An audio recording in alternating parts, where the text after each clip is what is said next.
Fala galera, tudo bem com vocês? Américo Moura, professor de História. Vamos começar aqui a nossa primeira aula, vamos estudar o Egito Antigo, tudo bem? Sejam bem-vindos ao canal. Não se esqueça de se inscreva, marca o sininho aí para você receber as notificações das próximas aulas, beleza?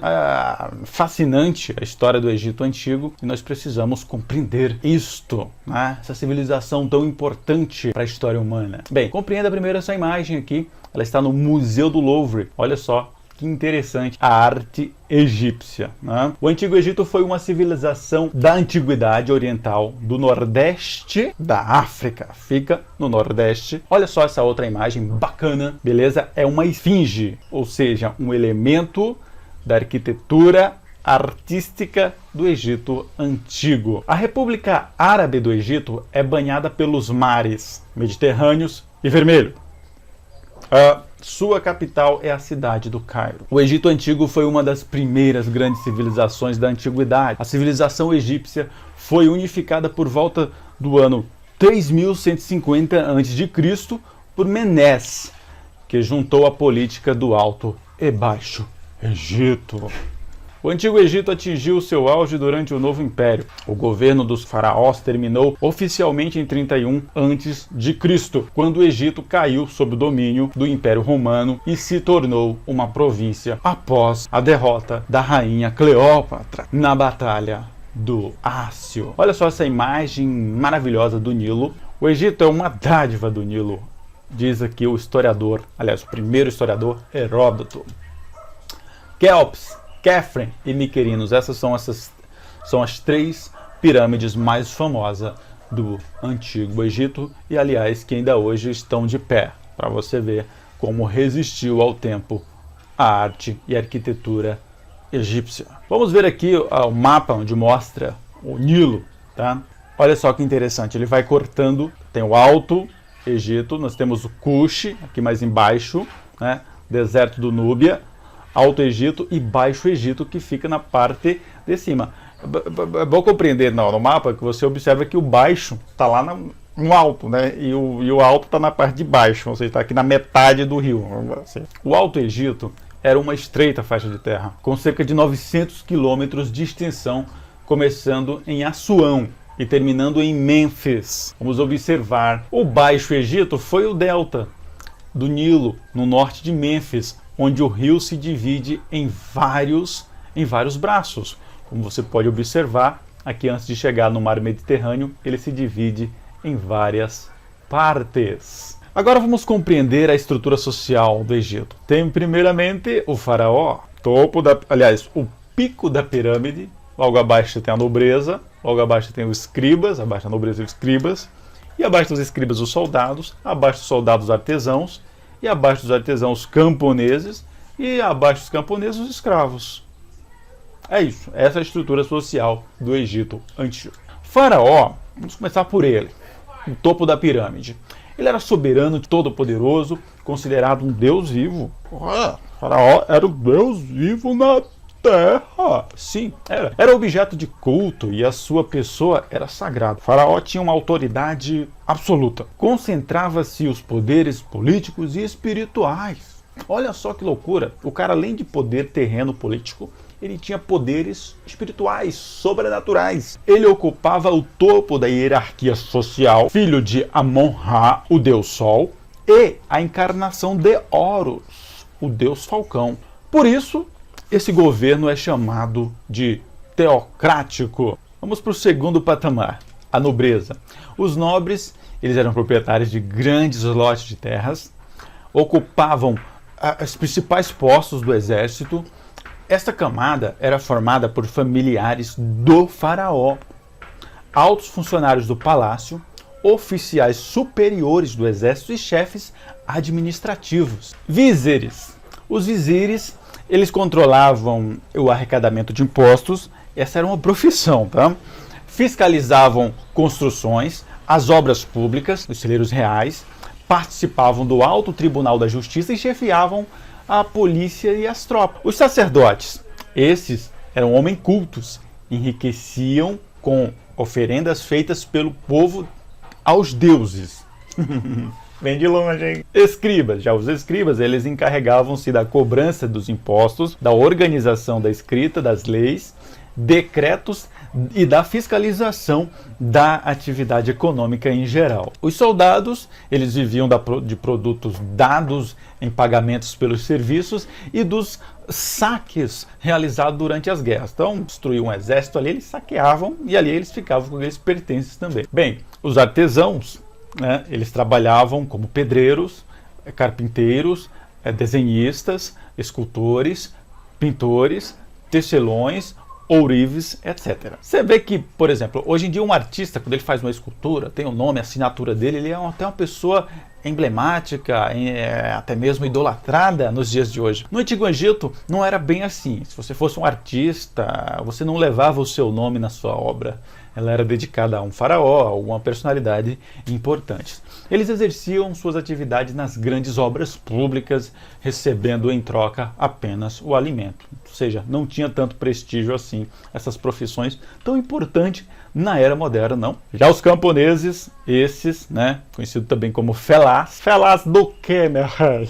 Compunham a maior parte da população, trabalhavam nas propriedades do faraó e dos sacerdotes. E os escravos, bem, esse é o último topo, esse era quem sustentava basicamente tudo. Eram os escravos, trabalhavam de graça e trabalhavam muito, né? Eles eram originários das dívidas das guerras, pessoal. Eles ficavam endividados, faziam os serviços domésticos e trabalhavam nas pedreiras e nas minas. Na sociedade egípcia, a base da economia era a agricultura. Ali havia a cheia do Nilo e logo o cultivo do campo. No período que o rio baixava, era o período do plantio. Tinha um tempo onde os agricultores trabalhavam, que era um período curto. E depois desse tempo, eles iam trabalhar em obras na cidade, como no caso na construção de pirâmides, essas coisas do tipo. Eles cultivavam principalmente trigo, cevada, frutas, legumes, linho, algodão. Não existia propriamente uma religião entre os egípcios. O reinado do faraó foi baseado no direito divino dos reis. O faraó era considerado filho de Ra, posteriormente fundido com Amon, tornando-se Amon-Ra. A cultura egípcia era impregnada de religiosidade e a versão oficial da história egípcia era de caráter religioso. Os egípcios, eles eram politeístas, isto é, acreditavam em diversos deuses. Eles endesavam forças da natureza, elementos do universo, vinculando deuses a elementos do cotidiano. Cada cidade possuía um deus específico. Os deuses egípcios, eles podiam ser antropomórficos. O que é isso? Eles eram também zoomórficos ou mistos. Alguns deuses do Egito, o Ra é o deus Sol, principal deus na religião egípcia. O Tot é o deus da sabedoria, ele representa a lua. O Anubis é o deus dos mortos e do submundo. Bastet, deusa da fertilidade. Horus é o deus dos céus. E Osíris, o deus da vida pós a morte, ou seja, a vegetação. E Ísis, deusa do amor, magia. E os animais sagrados também, tá, pessoal?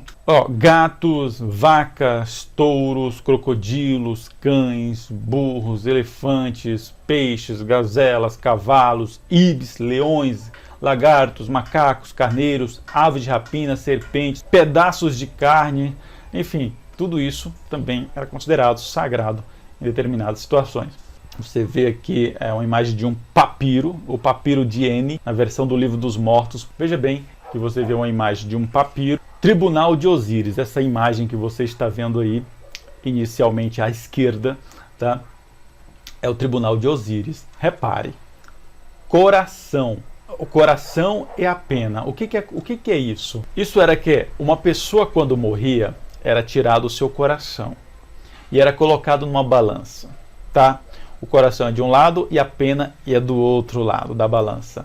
Bem, se o coração pesasse mais do que a pena, obviamente essa pessoa estava condenada.